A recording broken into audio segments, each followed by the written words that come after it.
committee and became chairman fairly rapidly at the time when we appointed John Davis as the manager.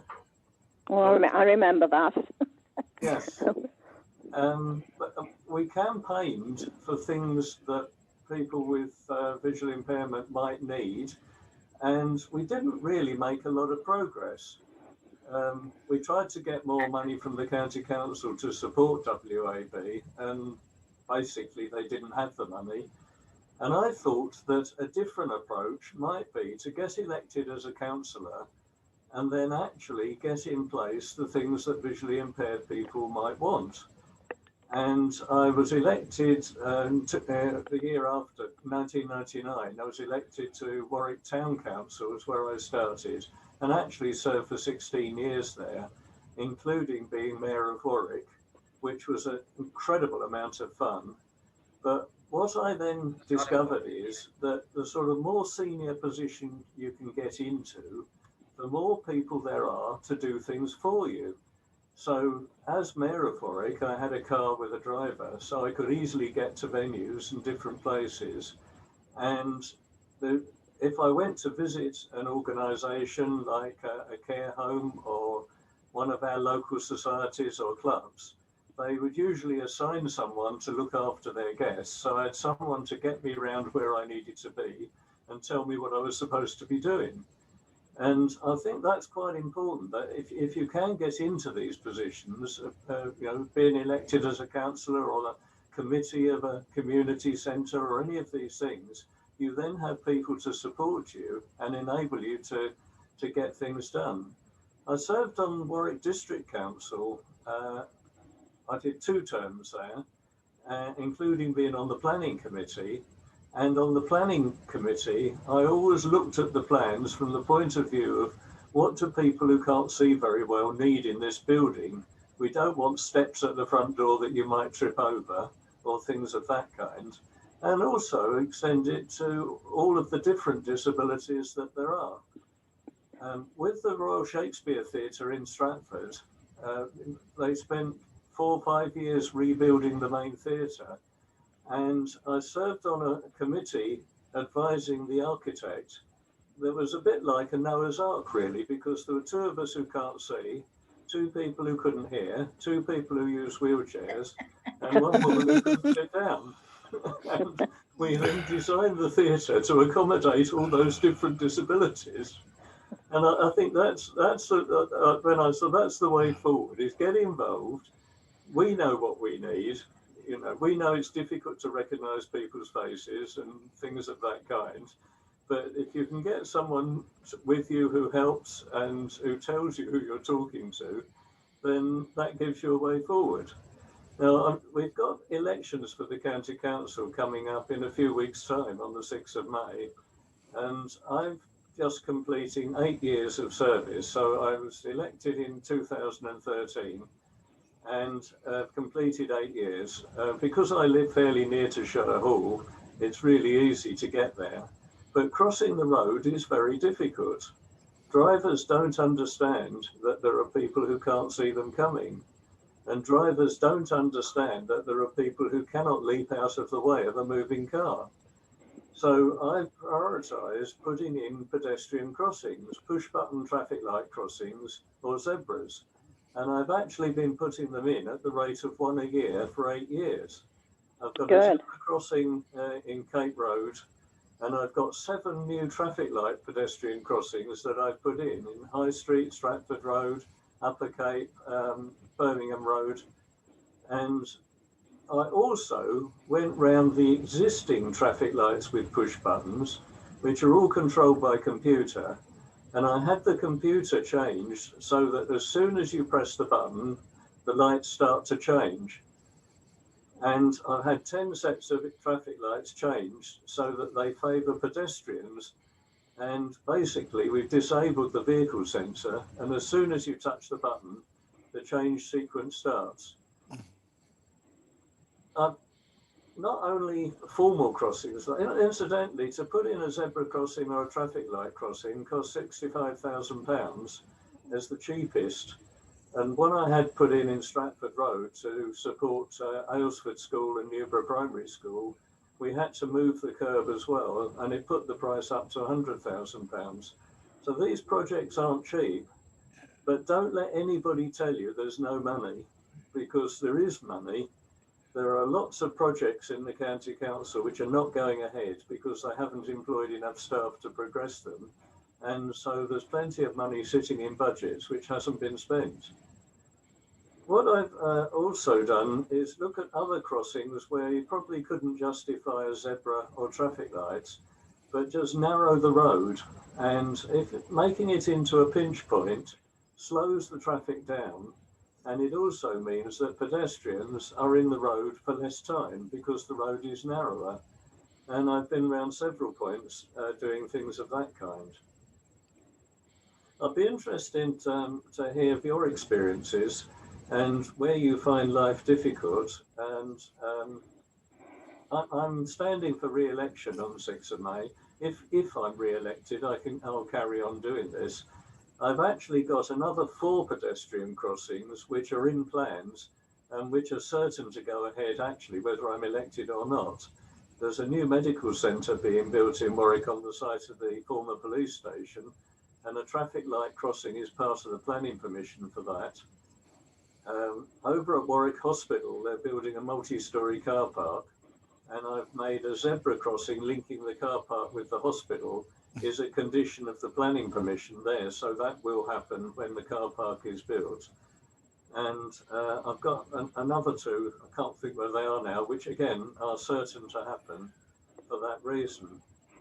I've also, at Warwick Station, there's always been a problem because the side going from Warwick towards London, there are steps which are very nasty as the only way down from the platform or up to the platform.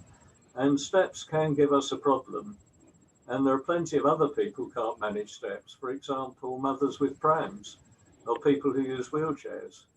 So I've been campaigning. Actually, I started campaigning with Network Rail to have lifts put in at Warwick Station. I started in 2001.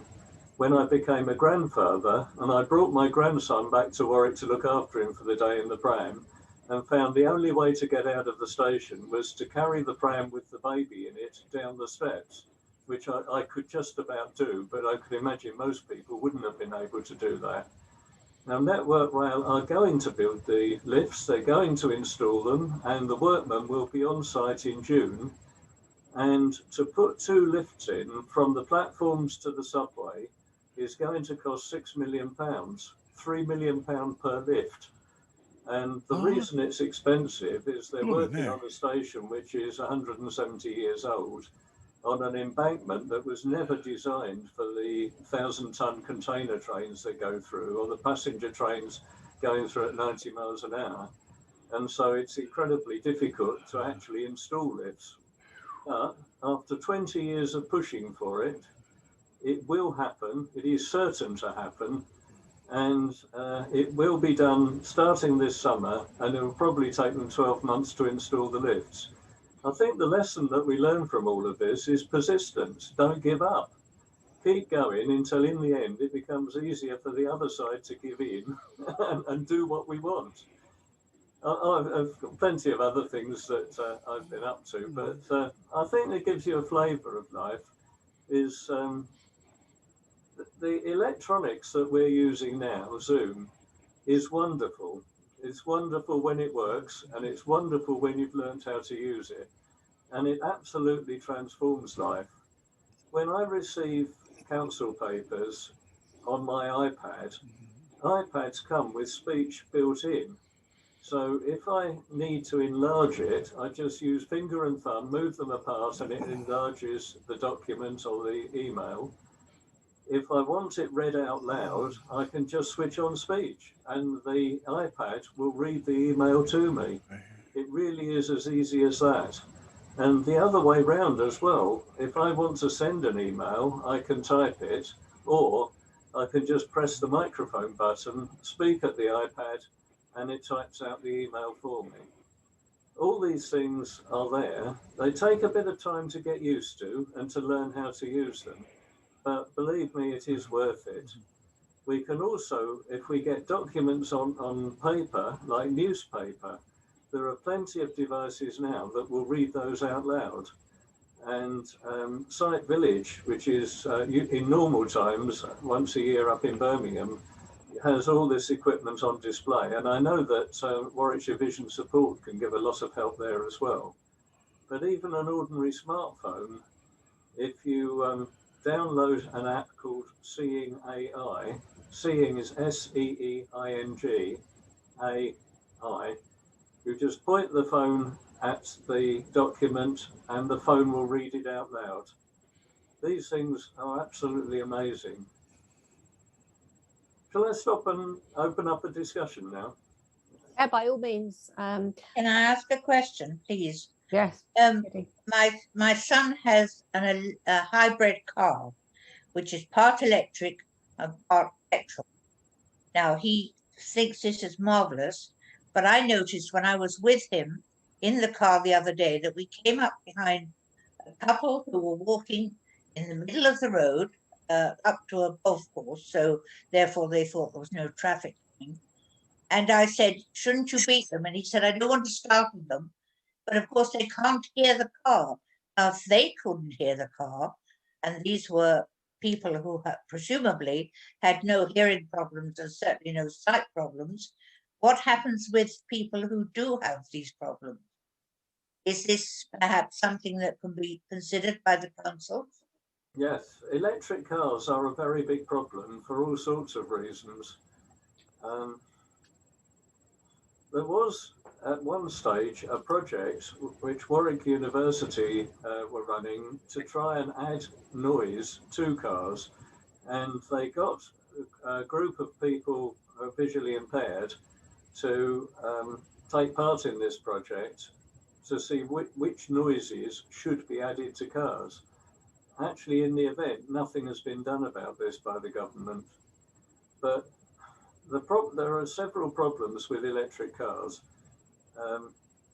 One of them is that the biggest cause of avoidable illness and avoidable death is people travelling by car and thus not taking exercise. Now, the Director of Public Health has told us quite bluntly that people who go by car and don't walk or don't ride or don't cycle, that is as dangerous as smoking and things like heart disease. So car users need to be encouraged to take exercise. And that's actually something that those of us who don't drive because of our eyesight actually do have an advantage, because we do take more exercise. We may not willingly take exercise, but we do have to walk, don't we? And if you travel by bus or train, you get a lot of exercise there as well, just walking to the bus stop. So at the moment, the Home Office, or Department for Transport, that make regulations on the design of cars, do need to address this problem. That electric cars can creep up on you silently, and it is a very big problem. To simply say that drivers are always responsible for the vehicle is true, but drivers don't know that. And the drivers think that pedestrians are wrong, which is, the law of England is quite clear. The driver is always responsible. But that's no help, is it, if the driver doesn't know that law? And you have highlighted a real problem. Now, it may be that if Warwickshire Vision Support were to write to all of the members of Parliament for Warwickshire, there are 6 MPs for Warwickshire, and if Warwickshire Vision Support wrote to all 6 MPs saying, can the Department for Transport bring in a regulation about this so that electric vehicles can't creep up on people, that might be the best way forward. Thanks, John. And I agree with that. I think we're already doing something about this. In fact, I thought the law was that they've got to make a noise by July. All electric cars did have to make a noise. But also, I know we're writing to guide dogs because they've got a big campaign. So it's been discussed before. Because somebody at this meeting had got an electric car and they said theirs makes a noise because it's the law. That would be me. Yeah, if it's lower than, if it's lower than, Yeah, if you go lower than 60 miles an hour, then it does make a noise. But when you reverse, there is no noise. That's So weird. it is very weird. The only noise you've got is the noise of the tyres on the road. But yeah, Yeah. it has been brought into law that lower than 20 miles an hour and it has to make a noise. Yeah. Yeah. I know raised a this. little, oh, sorry. It needs to be fitted retrospectively to the existing cars. No, there are some cars that have anti-collision devices, and so if the car detects a pedestrian in front, it automatically stops the car. Now, that really it's never going to be 100% reliable, but fitting something like that to vehicles would be a great help. I know a little bit about this because in my previous job, I worked in public relations, and one of our companies, our clients, had invented a device that added sound onto existing vehicles that didn't have much. I think the law, it has changed for newly produced electric cars or any vehicles that produce no sound when they're moving, so that they have to incorporate a noise. And I think Jaguar certainly had done a lot of work and had also worked with Guide Dogs for the Blind over the kind of noise they put in their cars. There is an issue around the fact that existing electric vehicles, I don't think the law requires them to fit anything. I mean, they got grandfathered in. Had a product that could be retrofitted on any vehicle. So I don't know if that helps, but I can't remember when the law changed, but I know that it was changing for new vehicles that were using solely electric power at the beginning. And again, it was up to a certain miles an hour. They think over a certain speed, you know, like you were saying, Nikki, they think that the sound of the tyres itself will be enough. But Which it's not. And I can, as a passenger in a electric car, I can tell you it's not enough. My husband's nearly run Martin over a couple of times because we literally live across it, not on purpose, but because Martin doesn't hear it either. And I'm like, ugh. So yeah, it's not brilliant. So if you're sight and hearing impaired, you're scuppered. You've got no chance. Yeah, even with the new laws. It's actually louder inside your car than it is outside it. Yeah. Because inside you can hear the motor running, but the law outside you can. Up to 60 miles an hour going forward. I had an incident, which is really silly, because you're more likely to hit somebody when you're reversing than you are when you're driving forwards into them. Okay. Sorry, my husband's just telling me that the law says that it's up to 16 miles per hour when you're going forwards. It has to emit a sound, but they don't have to emit a sound when going backwards. So you could actually hit somebody. Which, yeah, so it's which is actually a more common place to hit people, isn't it? You have perhaps reversing sensors, which I find absolutely invaluable, because otherwise I swear I would hit things. Same here. Yeah, because ours is one of the first. Very essential for people like myself who are just old. Not that we have sight problems or hearing problems particularly, but just that we still want to drive, and we have limitations. Well, if larger vehicles have to have a reversing alarm on them, why can't electric vehicles have the same thing added?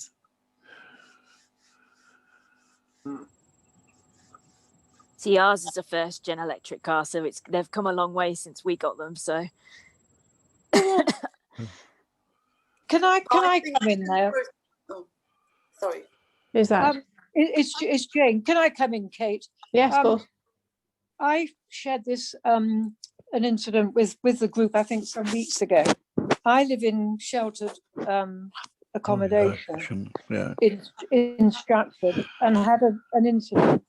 I'm blind and deaf, and I had an incident with an electric.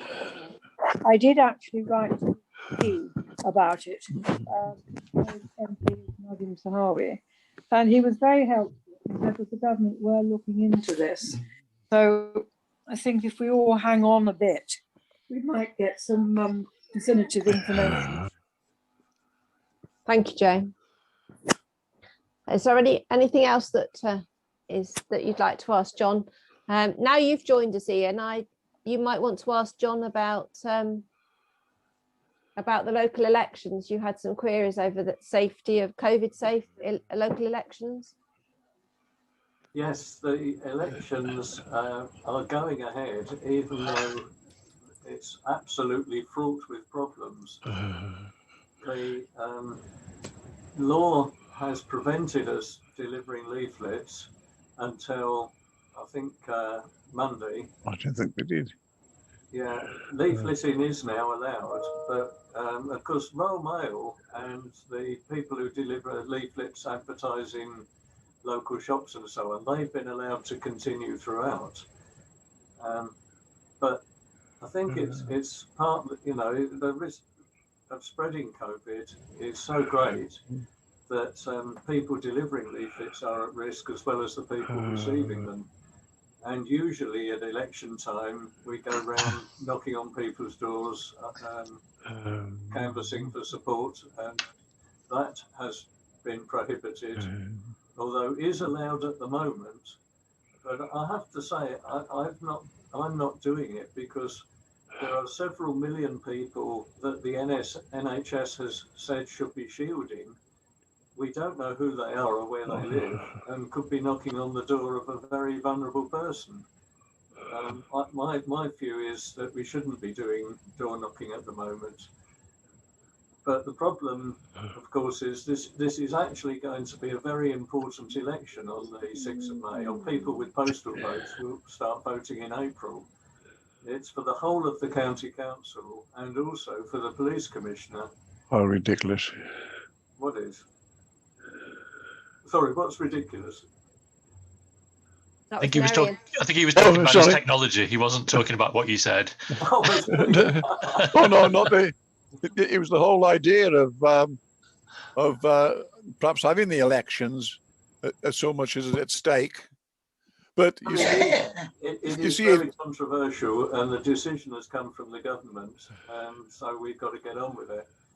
The polling stations, people are being required to take their own pen, and any polling station in a school will be in a different place. In community centres, I think generally they are still able to use the same polling station. The council have found it very difficult to recruit staff prepared to sit in polling stations, and also difficult to recruit staff prepared to count the votes. Exactly. And usually when the votes are counted, candidates turn up with quite a large number of their colleagues, so that they can witness the count and make sure that it's fair and that no votes are being slipped in the wrong bundle or under the table or anything like that. And we're told that this year it would just be the candidate and their agent only allowed. And of course, this is a problem for me, is actually watching the council staff counting the votes, because I really can't see what they're up to. I rely on other people.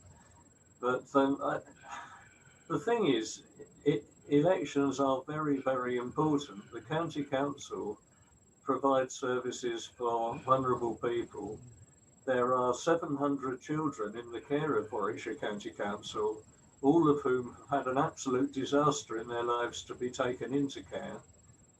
There are older people who need carers, and people who need help getting out of bed in the morning, or help with toilets or food and so on. In Warwickshire, there are 10,000 people who need carers, and providing that service is the duty of the county council. Roughly half of those people live in care homes and roughly half live in their own home. Also, of course, if you have savings, which might be over £23,000, you have to pay for this yourself. And about half of the 10,000 people are paying for it themselves, and the other half are being paid by the county council. So the cost implication is massive, and the county council doesn't actually have a secure future funding stream for this. We've recently been about now receiving our council tax bills, and you will see on the council tax bill is an extra line for adult social care. and this is a contribution to the cost of carers for Warwickshire's older residents. The level of care is a decision of the councillors, and so it's a decision of this election. Who people vote for will make a very big difference to the care for children in the care of the council and the our older residents who need carers. The election for the police commissioner is similarly very important. The level of policing, the number of police officers is a decision of the police commissioner, and the priorities in policing. And one of the things I have been pushing the police for very hard for a very long time is to do something about speeding, because cars travelling at excessive speed is a big problem for us that can't see them coming. And I have to say the present police commissioner has been unbelievably unhelpful, and it just isn't something that he really wants to tackle. But the election will decide whether we get some enforcement on speeding laws or not. I really hope everybody is going to vote. And if you want to vote by post from home, you can apply to your local district council, district or borough council, because they manage the election, even though it's not for them. All of the elections are organised by the district and borough councils, whoever the election is for. And you can apply for a postal vote for up to about the 20th of April. So there's still a few weeks to go. And you have to, isn't it funny that when you can't see, the first thing they do is ask you to fill in a form? Yeah. I mean, that absolutely baffles me. Yeah. You ring up the Department for Work and Pensions, I can't see, fill in a form. Apply for disability living allowance or personal independent payments, fill in a form. I want to vote because I can't see to get to the polling station. Fill in a form. John, could I come in there, please? Because Kate mentioned earlier that we had some outstanding questions about the election from our previous meetings. Yeah. It's Ian here, by the way. Hello, long time no speak, but how are you doing? Oh, yes, hello. Good. The outstanding question we had, we know all about the postal voting and the templates at the polling stations and bringing your own pen. What we didn't get answers to was blind people being escorted whilst in the polling station, because that would be close contact. So what arrangements are being made, do you know, to assist a blind person from entering the polling station to the point of voting and exiting again? A good question. Nobody's asked me that before. I will find out. The chief executive of the district or borough council is the returning officer. My advice would be, if you're going to a polling station and you need someone with you, write to the returning officer now, send an email to the returning officer, which is the chief executive of the district or borough council where you live. So if you write now and ask for permission, then they will come back with whatever arrangements they need to make. But I would advise to do that urgently now, because if you turn up at the polling station, the council staff who are there may well be under instructions to only allow one person in at a time. And if that's their instructions, then that's what they'll do. That's it. The issue we would have, John, is that every individual won't be able to apply personally, and then we'll get a mixed message back with some people getting told one thing and some getting another. We need actually a policy. So I wonder if WVS might send that email to get a policy out of the returning officer, which would then apply to all blind people at all polling stations. Yes, the rules are actually set by the Electoral Commission, and it's possible that their website has something on this. Nobody's asked me that before, so I don't know. Yeah, but, I think we need to take it up on behalf of all the blind people of Warwickshire, yes, rather than everybody being expected to. No disrespect to your suggestion, but people individually may not manage to do it for themselves, and then they may get a mixed message back. So, if it's okay with UK, would WVS be willing to send that email to the returning officer? Yeah, John, could you send me the link to the to who that is? Do you think? Yes, there are 5 because there are 5 district and borough councils. I will. Yeah, I'll have a look and send you an email, Katie, Thank you. after this meeting, because all 5 of them need to know. I know they are required to have a frame that goes over the ballot paper. That's so right, the that you template, make sure yeah. you get your cross in the right box. That's right, but that only applies once you actually get to the booth. You have to physically get from the booth from the door to the booth and back in a COVID safe way. And that's the bit that's missing. All these individual points are all valid, but physically, a visually impaired person choosing to wish in person can't safely at the moment vote in a polling station. I think the best thing is for WVS to alert the 5 returning officers. And so after this meeting, I will send through to Katie the email addresses I'll find. I'll go through the 5 websites and try and find the correct person to write to for each of the 5. Sure. Might be able to Google it, Katie. Kate, sorry. So the returning officer for each council should be Googleable, if that's a word.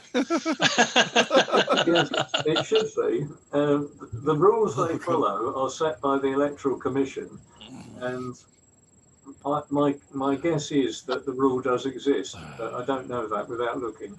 I bet it says something vague like you must make sufficient adaptations. It'll be something vague like that, where they can be held responsible, but they're not actually guided as to what to do. Any other questions about voting? Yes, I've got a comment. Yeah. It's Kate, John, from Nuneaton. What it is,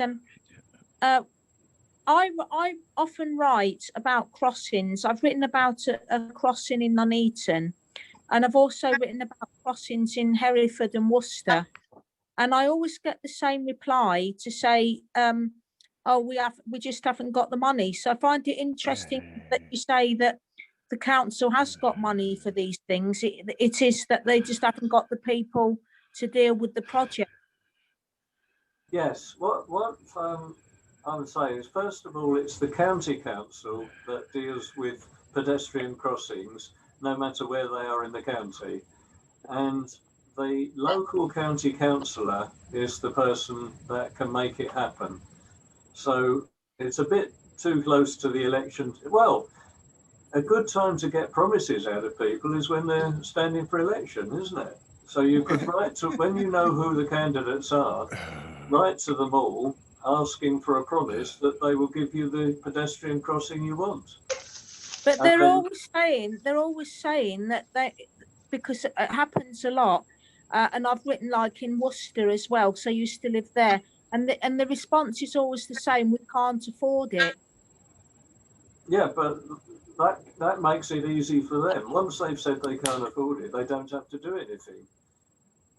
But you're saying that that's not the case, though, aren't you? You're saying that it's because they haven't got enough people employed to deal with the projects. You're saying they have got the money. Yes, what I've done is actually identify money from different sources. So some of my crossings have been paid for by developers as part of getting planning permission to put up houses. Oh, okay. So there's a charge when developers are given planning permission for any new building, then there can be developer funding, which can then be spent on crossings. Oh, okay. Understand. But in Warwickshire, all county councillors are able to nominate £35,000 worth of street works each year. Now, a crossing would take 2 years' money, but that would be a source available to any county councillor. But I've also found the Safer Routes to School budget. So because there was funding for 3 years running for projects that would make the journey for children to school safer. And my zebra crossing in St. Road in Warwick was paid for out of that as one of those projects. But when it got to the end of the scheme, I talked to the project manager and found they had £120,000 that they hadn't been able to spend because projects couldn't go ahead for various reasons. So basically, you're saying it's worth me writing again. Yeah, and write again and write again and write again. And But don't be first- when they say they haven't got money. Then don't be put off by that. Is what you're saying. Yes, absolutely saying that. But I'm saying the person to write to is your county councillor, right? Not the officers, but write to the county councillor. And if that county councillor wants to phone me up, I will explain how to go about it. My phone number is on the county council website. It's all very open and transparent. But write to the county councillor and keep writing till they give in and do it. So how do I find out the county councillor then? Because I was told my letter was just passed on to the road people. Yes. If you look on the county council website, there is a section that says find your councillor, and you put in your postcode and it tells you who your councillor is. Oh, okay. You may need a bit of help with that to get round the county council website. I have talked to the media team about making it more accessible, and you know, you can enlarge some of the print and sometimes get speech, but to navigate round, it's not as easy as it could be. But you follow the link for democracy and find your councillor, put your postcode in, and it will give you the details of your councillor. And could I tell you, this does work. We've used this twice in my own ward to get a set of traffic lights put in and a pedestrian crossing.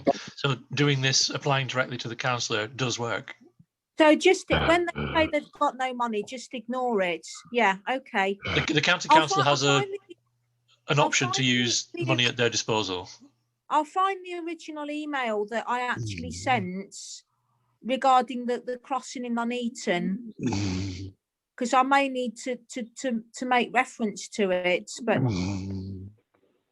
the problem with writing to the officers is that it just depends who gets the email, and it might get to someone who really isn't in a position to do it. And you need to get to the right person. But the way the county council works is that the local councillor makes decisions every day about what goes on or what doesn't go on in their area. And some councillors stop all the projects and don't have any, and other councillors have a lot. But even if the crossing isn't in my area of Nuneaton, I still write to my own county councillor, even though it's not in my area of Nuneaton. No, it's the councillor where the crossing needs to be. That is the councillor to contact. What I would do is write to both of them. Write to your own councillor and the councillor where the crossing needs to be. Write to both. So I need to find out the area, what the area is, where the crossing is. Yeah, Kate, if it is the town centre, it's all going to be changed very soon, isn't it? Because it's not in the town centre, Wendy. Oh, isn't it? Oh. No. Oh, right, yeah. Yeah, because I've got a problem with my crossing, which is in the town centre, and I'm hoping it will be a lot better than what it is at the minute. Yeah, no, it's not the town centre, so I'd have to find out who it would be. Katie, Yeah. if you were to phone the council concerned, just give them a ring and tell them the location. They'll be able to tell you what ward that's in, and then they'll also be able to tell you what the county councillor is. Yeah, that's a good idea. Yeah. You could do it all with one phone call if you ring the council concerned. Yeah, if you know what it is. That's what I'll do. Yeah.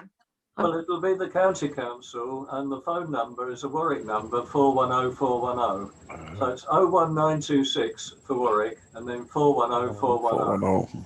There you have it, Katie. It's in your hands now. Yeah, no, that's okay. Well done, John. They deal with roads in Nuneaton, don't they? Yes. Yeah, okay. Or anything to do with roads or footpaths or crossings is county council. Yeah, okay. Okay, I've got some homework now. I've just looked up, Kate.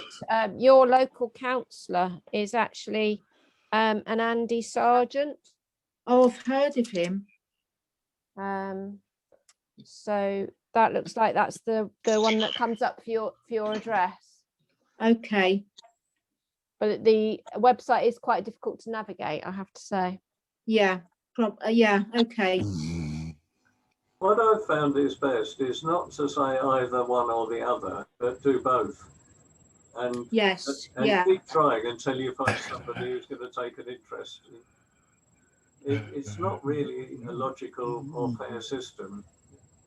But basically, the lion's share goes to the lions. You know, the people who push hardest. It does always happen, because I mentioned about 2 crossings in Worcester where I used to be, and I wrote, and it's always the same response. We haven't got the money to put the crossings in. That is always the response I get. Well, that may be true. You know, the person who's picked up your email or letter may not have any money. So what you have to do is find someone who does.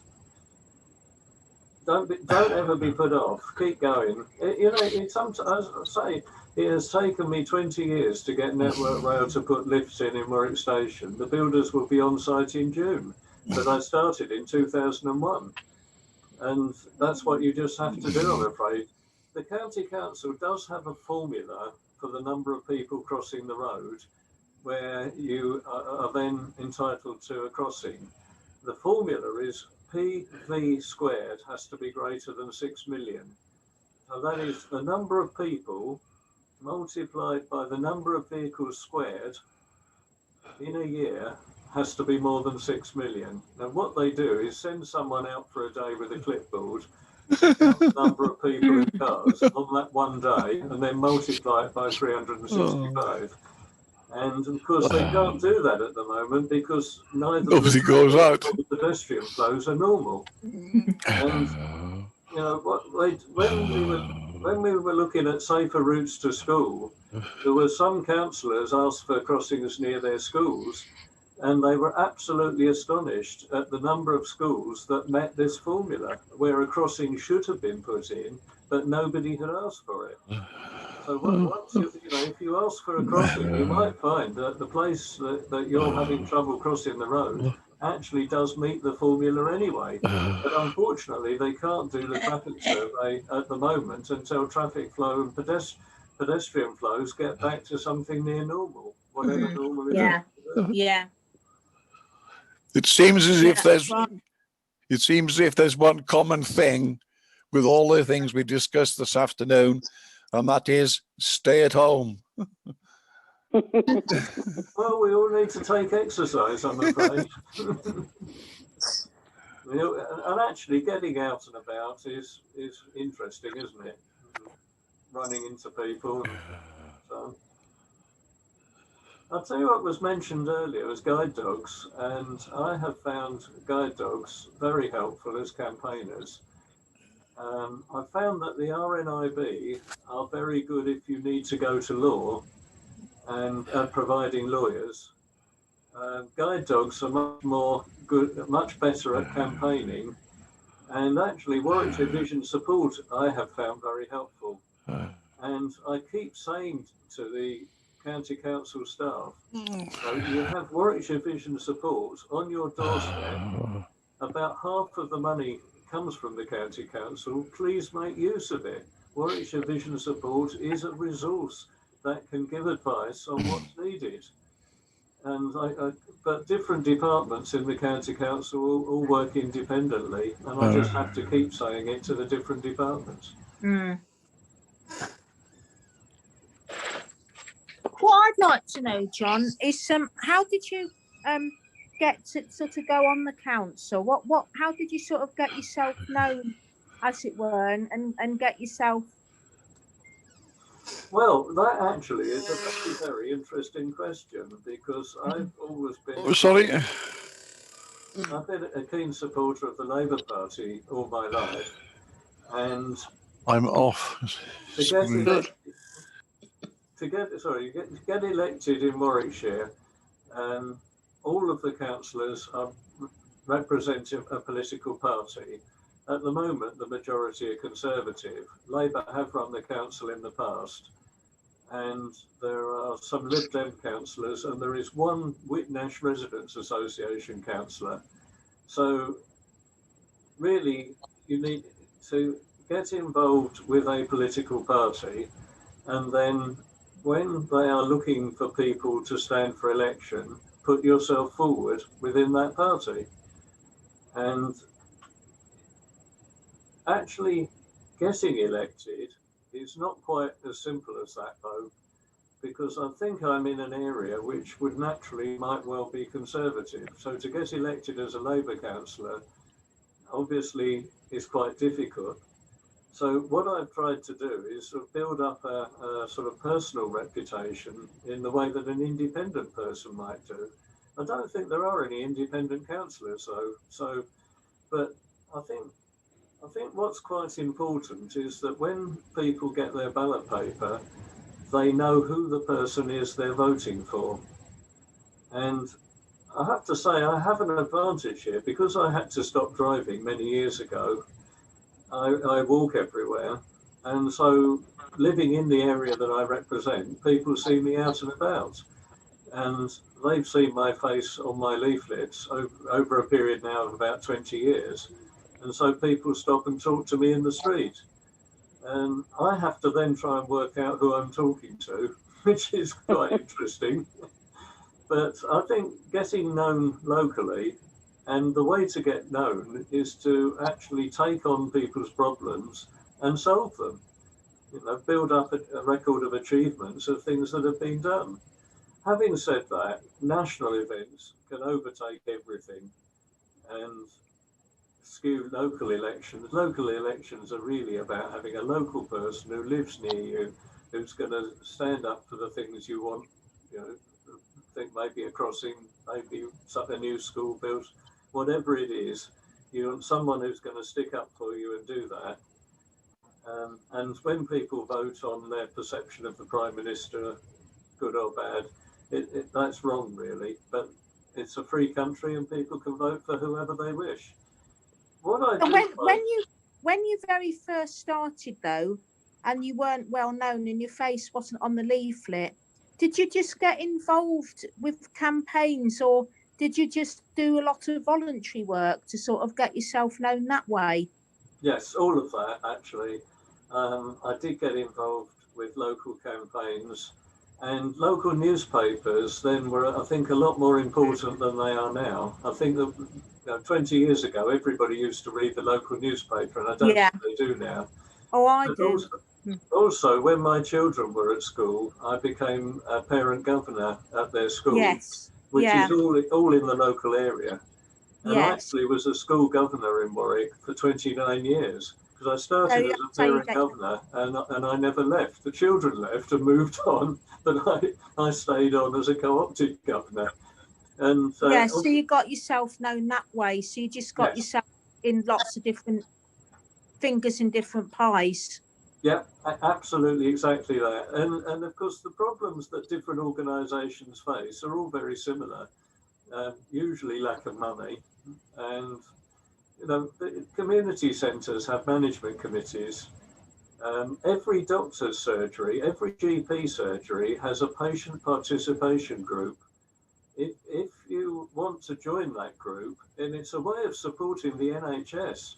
If you go to your doctor's surgery and ask about the patient participation group and say you want to join, I would they will welcome you with open arms. And it's a way of finding out what problems the doctor's surgery are running into and supporting them, but also skewing it more towards patients. When I joined the patient group at our doctor's surgery, they had a premium rate phone number. So anyone having to phone the surgery was having to pay 17p a minute for the phone call. And we got them to change to an ordinary local phone number. So it's about getting yourself out there, known.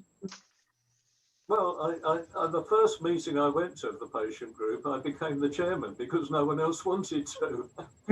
But again, these groups all operate in a very similar way. You need a chairman really to keep order and let people speak, and it's their turn. But you also need a chairman that will build a consensus and then represent the whole group.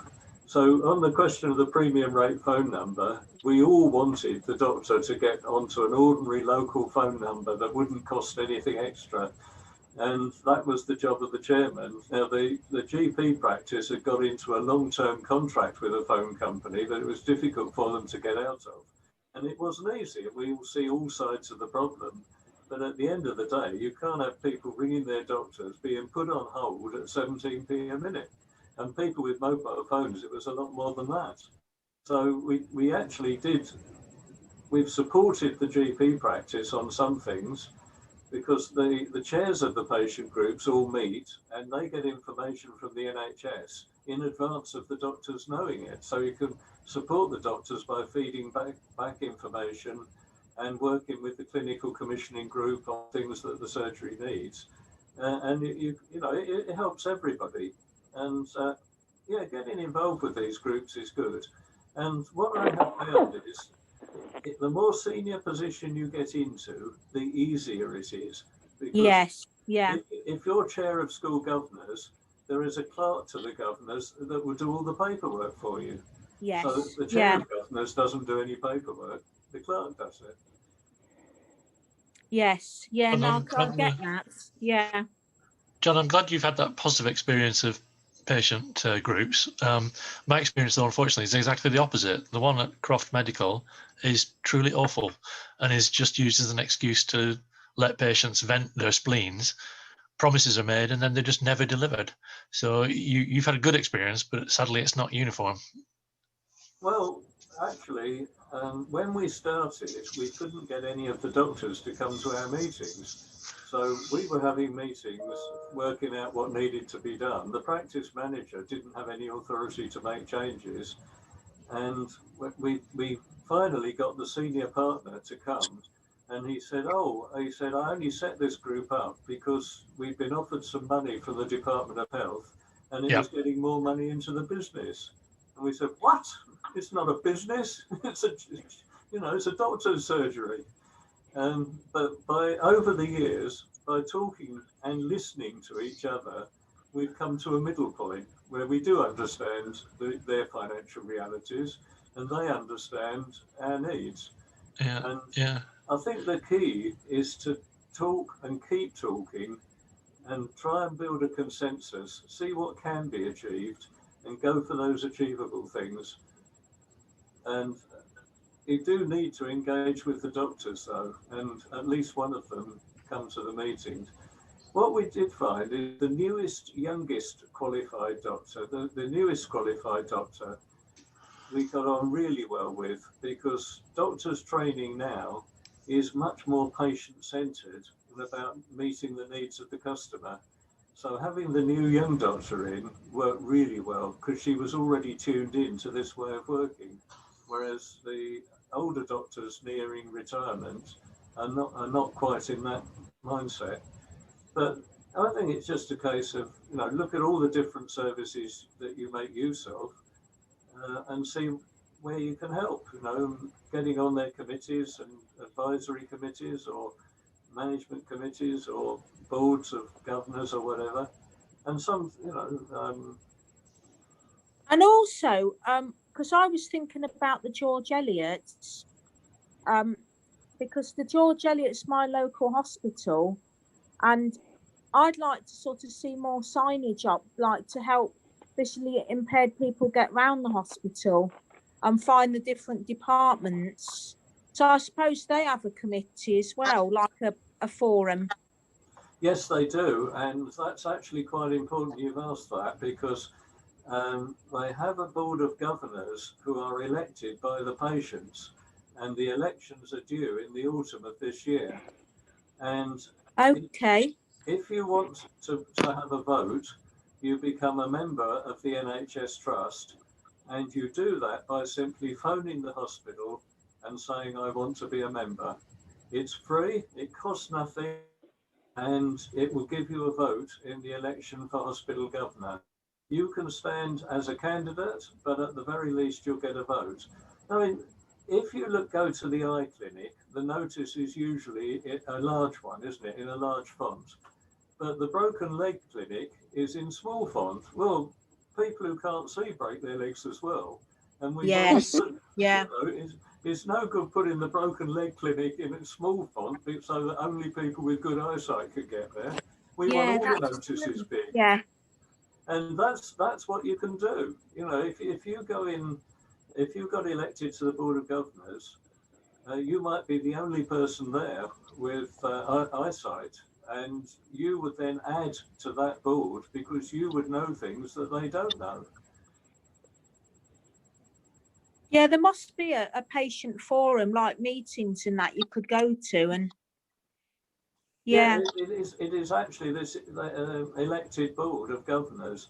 The Board of Governors' main job is when the actual board of the NHS Trust has a vacancy, the elected governors appoint the person who will be the director of the NHS Trust. Now, we all know that George Eliot Hospital has been through all sorts of troubles over quite a long time, but it is coming through them now. And Yes, yeah.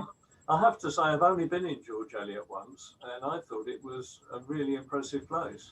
Yeah, it's nice. I've been a couple of times. Yeah. And it could be really great. It could have a really great future. There's all sorts of services which need to be developed and improved, and this is a great opportunity to get involved and be part of that. So with all our NHS trusts, if you just phone them up, say I want to become a member of the trust, and then you get email newsletters, and when the election for the Board of Governors comes round, you will get a chance to vote. And they have That's a good idea. Yeah. Well, they have an annual meeting as well, which the members can go to, where the chairman of the board of the trust has to give a report, and there's a question and answer time at the end of that. So yeah, no, that would interest me. Yeah, yeah. Quite exciting, isn't it? It is, because I'm that's something I'll be quite keen in, because I like the hospital very much, the George Eliot. They've done a lot for me in the past, but I can think of a couple of improvements that they could make. Well, the thing to do is get involved. When you speak up and say, what you'll be surprised is how many people agree with you. Yes. They've all been sitting there wanting someone to say it, and then they can join in and support it. Yeah. And if you get a majority, then it's likely to happen. Now, we live in a democracy. We can't do things on our own. We have to find friends and allies and supporters. And the way we find that is by speaking up and saying, this is what we want. You know, I want this extra pedestrian crossing. You know, I want my doctor's surgery to engage with the patient group and actually work through the problems with us. If you speak up, a lot of people will come in and support you. Is there any more questions from anybody else before we? Anybody else got any more questions?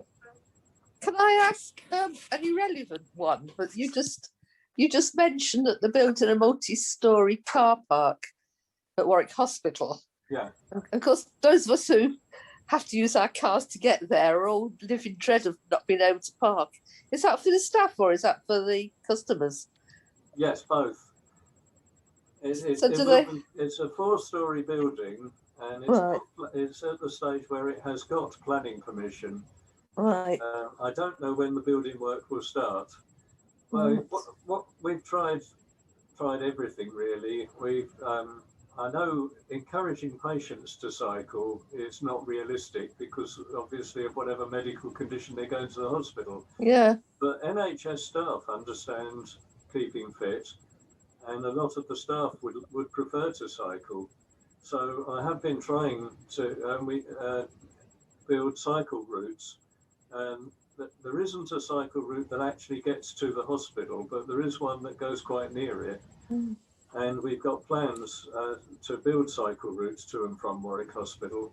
And there are, I don't know, the last time I asked, there were 2,000 staff there. So the staff generate a lot of traffic and parking problems. The residents who live near the hospital are absolutely driven round the bend with the hospital parking. Must be. Yeah, and Yeah. I've actually just expanded the residents' parking zone with a quite enormous increase, and I'm planning to bring in the restrictions on parking in front of houses at the same time as the new car park opens, so that the residents actually do get a benefit from what has been a very big problem. But I mean, there are no end of difficulties. I mean, the planning application had an objection from the flood risk management people, because if you cover up a big area with concrete, then rainwater can't run away or soak into the ground, and we already have a flood problem. But all of these problems have been overcome, and construction should start soon. The trouble is, I mean, I'm a cyclist and done a lot with Sustrans, but the trouble is that cycling home on a wet November evening in the dark, I can't ever, you know, I'd be too scared. Well, I can't cycle in the dark. So that seems to me really for working people, that does cut out an awful lot of time when cycling's not appropriate. Absolutely agree. And I think it's funny that the county council have cycle officers, but they don't have walking officers. And being a pedestrian is the most environmentally friendly form of transport. Yes, even more friendly than cycling. Yeah. You're absolutely right. But there are, remember, a lot of the car use at the hospital is staff. And I know a lot of hospital staff are on their feet all day and every day. And, you know, it's a bit much to ask them to cycle home after working a 12-hour shift when you've been on your feet for 12 hours. I think so, yeah. As I say, especially if it's dark, you know, that's not, because they're working quite funny hours. So just cycling along in the dark. No, you're absolutely right. If there was a simple solution, we'd have done it by now. You'd have done it, yeah. And there isn't a simple solution. And the car. Well, you wonder if the solution is a very, very frequent shuttle bus from somewhere. Well, I don't know where the somewhere would be, but just somewhere that you can come from out of town and get on a bus within 10 minutes and save all the trouble.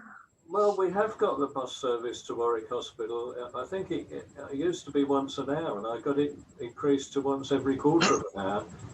But it's not easy for staff that work shifts which are anti-social hours. And it's not, during the day, there's no doubt the bus to and from Warwick Hospital is very well used.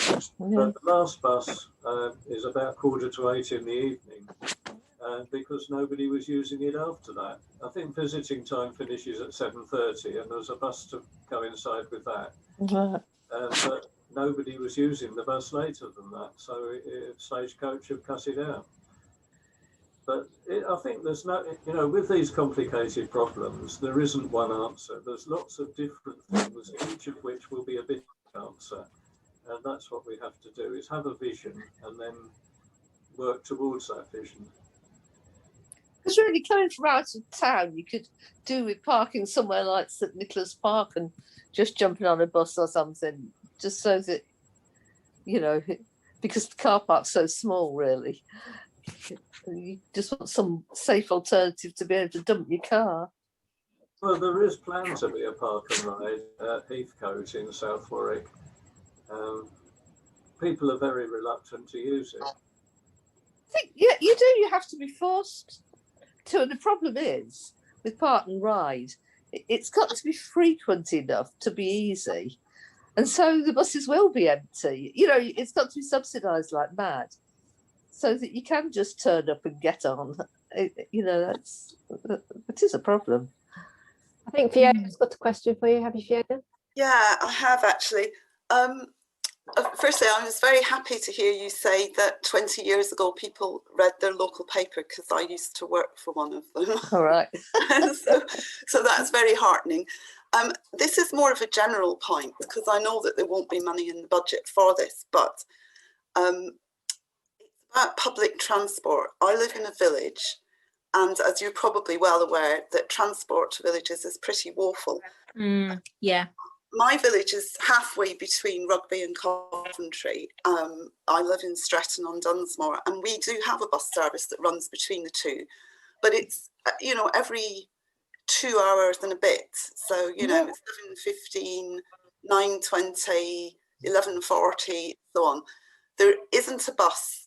The last bus out of Coventry leaves at 10 to 6. The last bus going from the village into Rugby all the way is 5 o'clock, because the 10 to 6 bus stops after my village, but stops. It's and there are no buses on Sundays. There are no buses any evening. There's no buses on bank holidays. Now, it's lovely living in a village. I had no idea I had an eye condition when I moved here. My children started going to school, and of course, eventually my I've got retinitis, and my driving license was taken away. So I can still see quite a lot for walking about, although a year ago I did manage to trip over something in a railway station and break my arm, which was a bit of a wake-up call.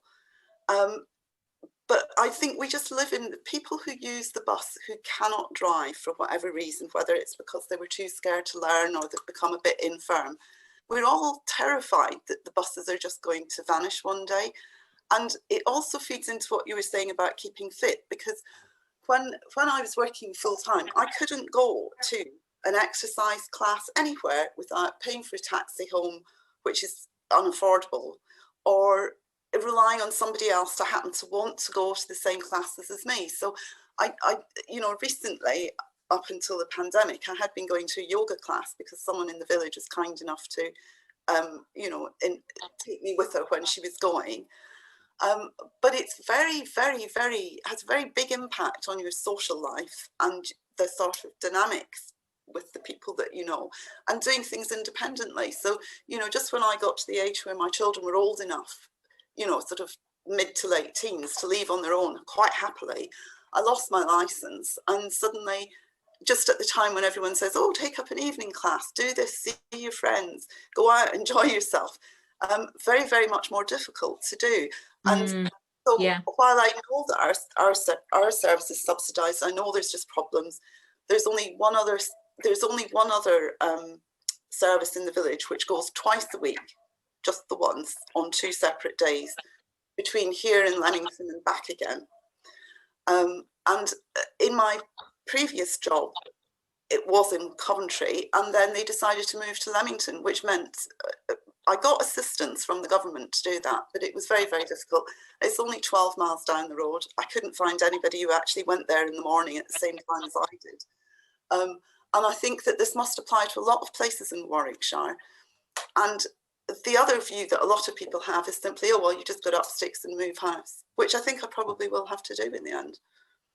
Anyway, I just want to make a number of suggestions here, because I think there are a lot of people where a bus is never going to be possible, and a taxi is probably the only viable, feasible solution.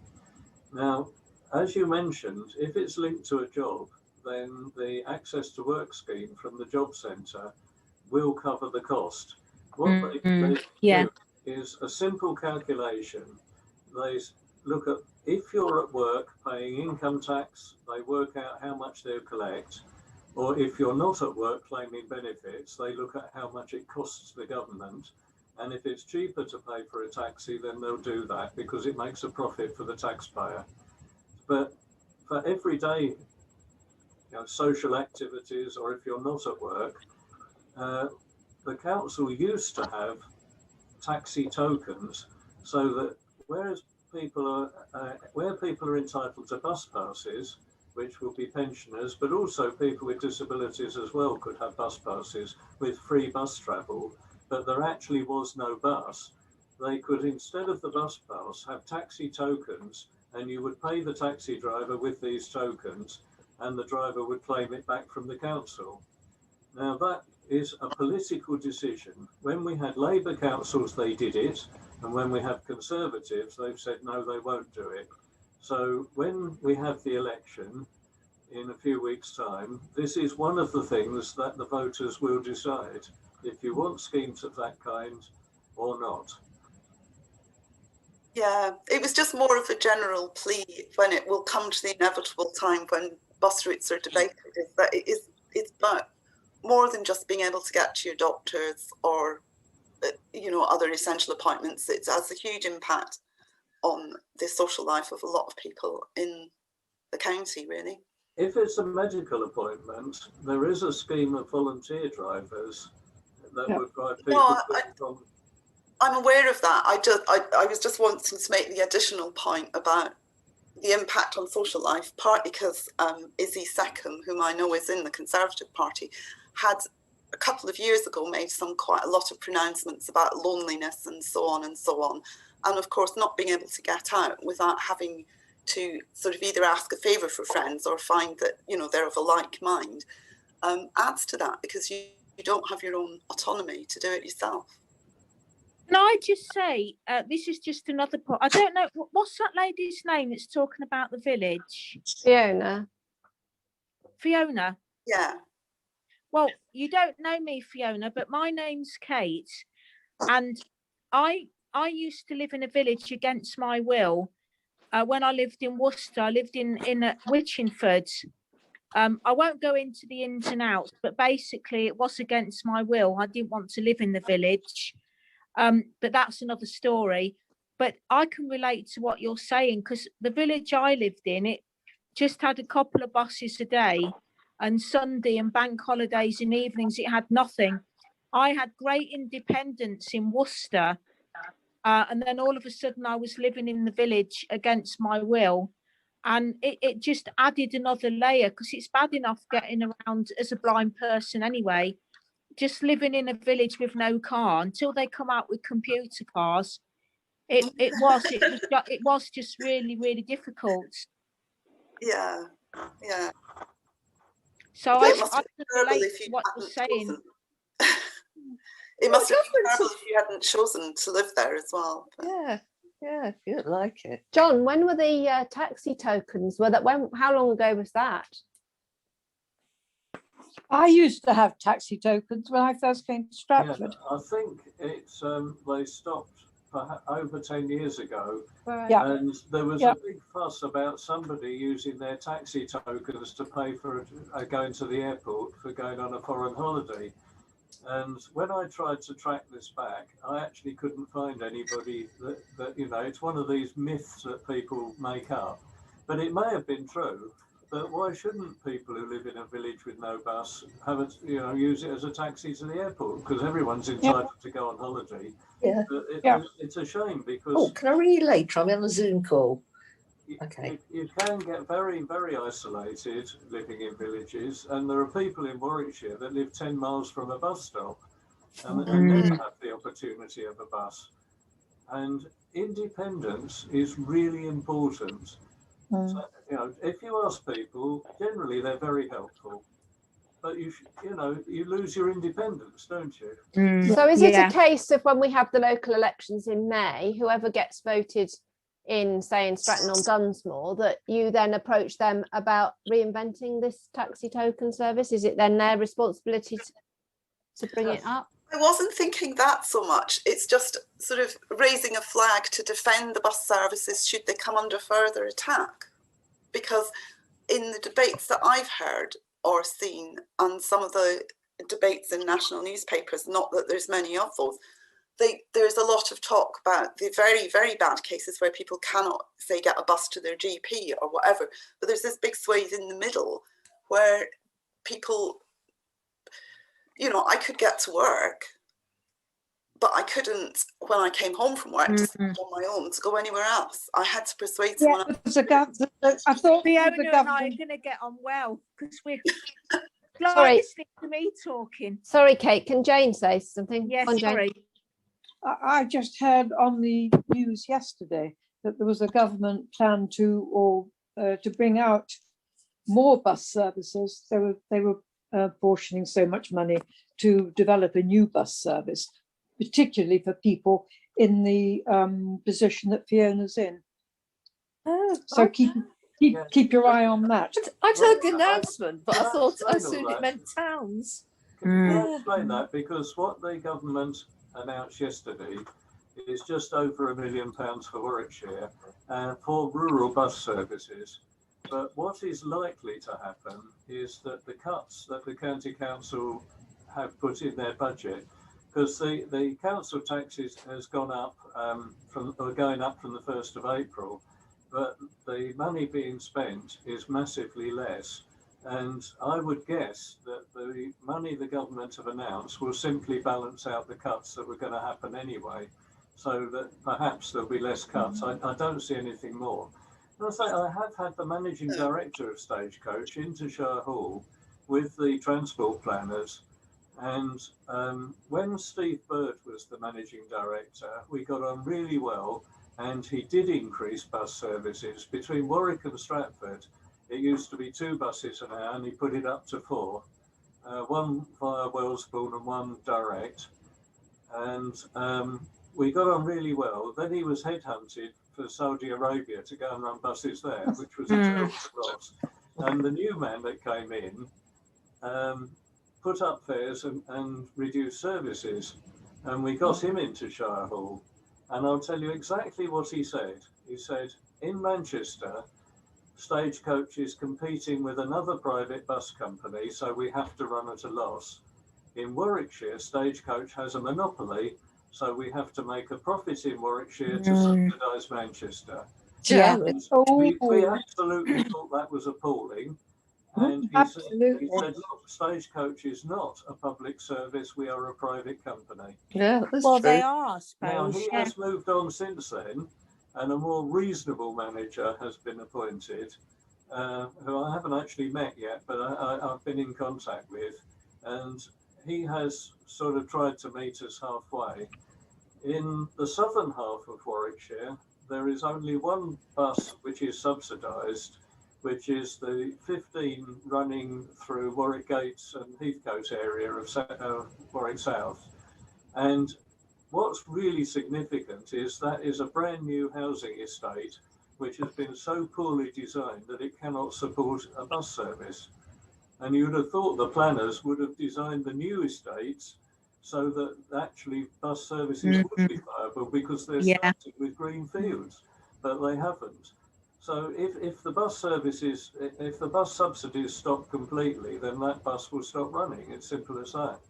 But I honestly don't see this extra £1 million from the government doing anything other than replacing the cuts that would have happened. I can't see any extra buses coming out of it.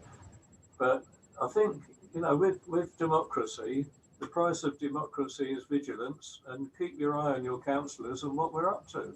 And if you don't like it, say so. But if you speak up on behalf of visually impaired people, I bet you'll find a lot of other people in your village that have similar problems, maybe from different medical conditions, but the same problem that they can't drive.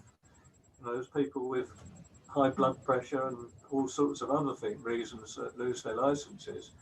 And you'll find that you will be helping other people, and you will have friends and allies with the same problem. I think the taxi token scheme was superb. Yeah. If it's no good having a bus pass if there's no bus, but the equivalent, you know, where a bus is never going to be viable, then a taxi is the solution. And you know, if you can't use your bus pass, then the taxi tokens will be the way forward. And in the run-up to elections is the time to ask people what they're prepared to support, isn't it? Would a taxi token be usable on an Uber, do you think? Yes, it would have been. Uber weren't running then, but yes, it will. In fact, it might be easier for the council to administer that. Well, it's more within Uber's sort of remit, isn't it, to nip out to Stretton or somewhere, just on demand. That's how they work. There is a flexi-bus where you can phone and it will adjust its route to the passengers, but I don't know quite where we are with that at the moment. I think those come and go. I think and you have to plan it. I think one of the problems is you have to book them an awful long way ahead, which is all right if it's an evening class, I suppose. But sorry, Ian, do you want to say something? May I, Kate? Yeah, actually, on a different subject, John, if I may. You may recall about 10 years ago, the county council, I believe, cut the street lighting in urban areas like where I live. So the lights go off in the late evening and don't come on again until the morning, which visually impaired people like me and other disabled people always felt was high risk. But the county council wasn't listening. They wanted to just cut costs. But yesterday, I believe, there was a government announcement that they're going to try and reintroduce some money to turn urban street lighting back on during those hours for the protection of women and children as part of this new agenda. Would you know if that's going to affect Warwickshire? And will we be benefiting in any way? Yes, street lighting is an election issue where the Conservatives, I think the street lights are off, is it between midnight and 5 a.m. It's different on different nights of the week, but yeah, there's a core. Yeah. It's basically during the night. One of the things that people will decide in the election. The Conservatives want to maintain the present restrictions. Labour want to put lights back on. Now, Labour don't want lights on everywhere because there are some streets where everybody wants them off because wildlife needs darkness. It saves energy and, power stations. So climate change would reduce energy. And so there are some streets where people definitely want them off. There are some streets where people definitely want them on. And it's an election issue. But what I would say, though, is since this first came up, Warwickshire has largely switched over to LED street lights, which use very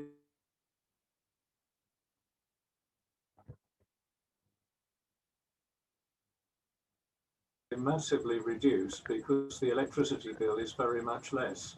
So the financial argument has changed quite a lot. But what I have found is where people have approached me and said, can I have my street light put on? I've then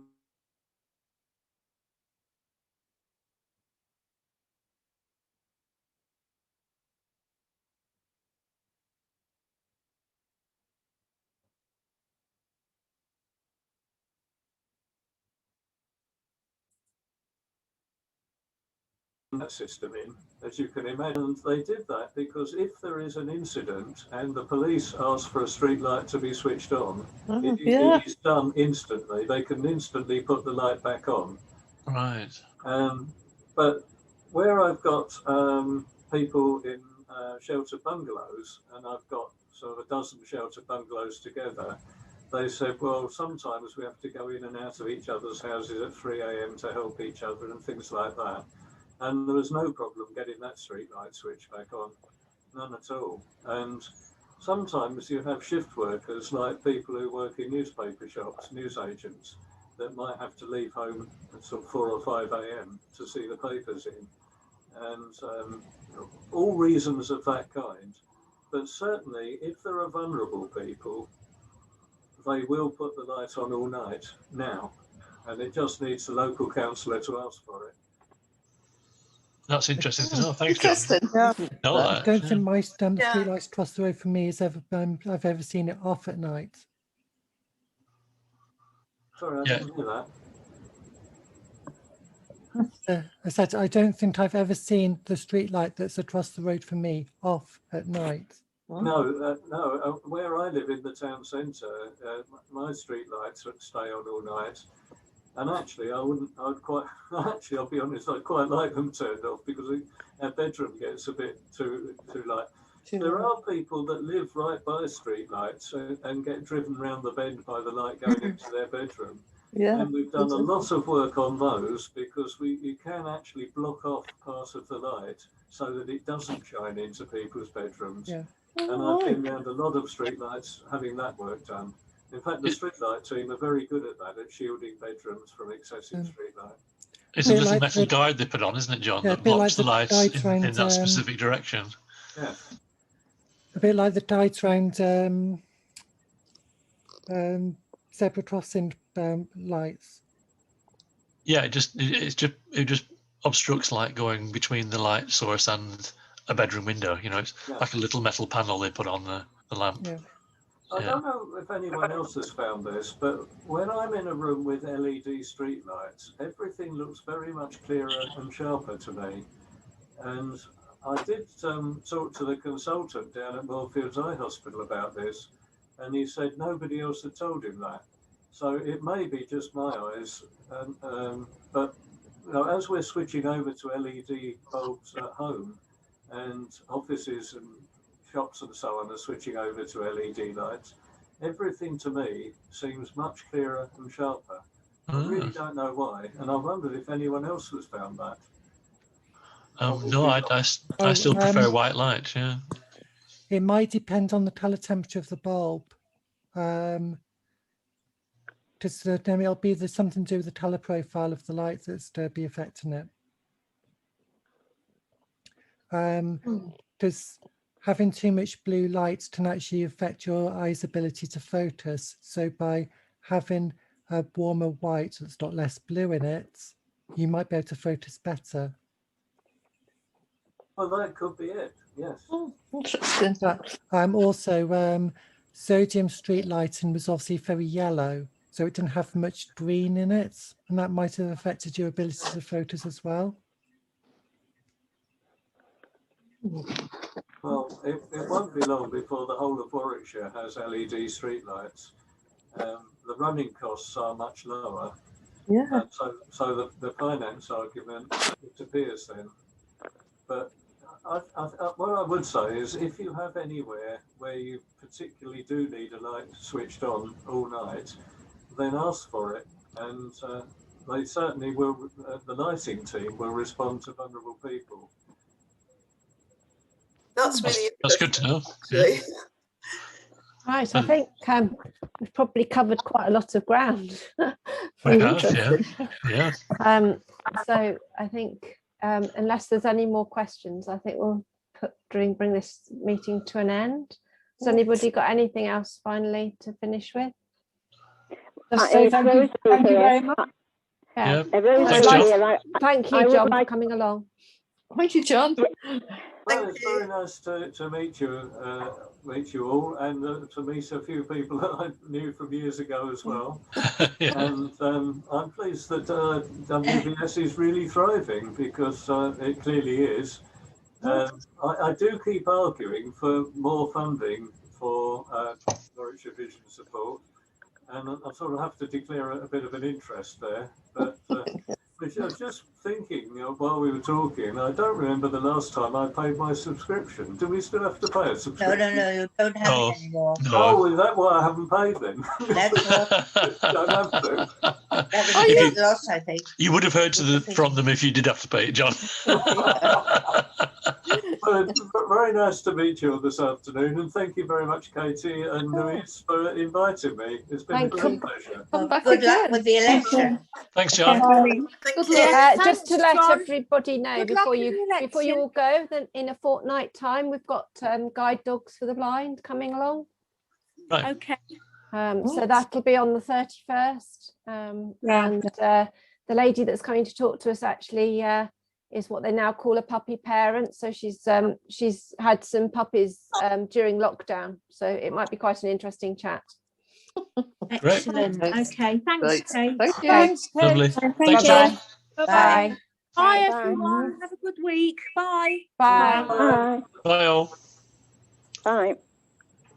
John, if it would be all right, I've looked up while we were online what was it? The returning officers, but it's the same email. Louise actually did contact Warwick District Council and she didn't get anywhere. So I don't know whether you can provide us with some more information, because I have a feeling we'll get the same response as Louise has already had. I'll tell you what, I know the chief executive of Warwick is Chris Elliott, and I have known him for over 20 years. So, and when I email him, he always replies within about 5 minutes, even on a Sunday afternoon. Right. So, well, I feel guilty then, so I've stopped emailing him on Sundays because I think he ought to have a day off. Right. But I've got a bit of Warwick Racecourse is a problem at the moment, where the jockey club have padlocked a gate shut that's part of a cycle route. So I've emailed him about that today and got a reply back within 10 minutes. So I will raise this question about, and I'll ask him to write to you and Louise. That'd be really kind of you, thank you. Just because I know Louise has phoned Warwick District Council for Ian, you know, a couple of times I think, and we've not really got anywhere. So it's it would be quite good to get to the person who can actually influence something and actually give us an answer. Yeah, okay, leave it with me. That's kind of you. Thank you very much. Thank you. I'll do it. I'll do it today, but it won't be right now because I should be in my next thing. No, that's very kind of you. Thank you very much for coming along today. Well, thank you for inviting me. I've really enjoyed it. Thank you. Bye-bye. Bye. Bye.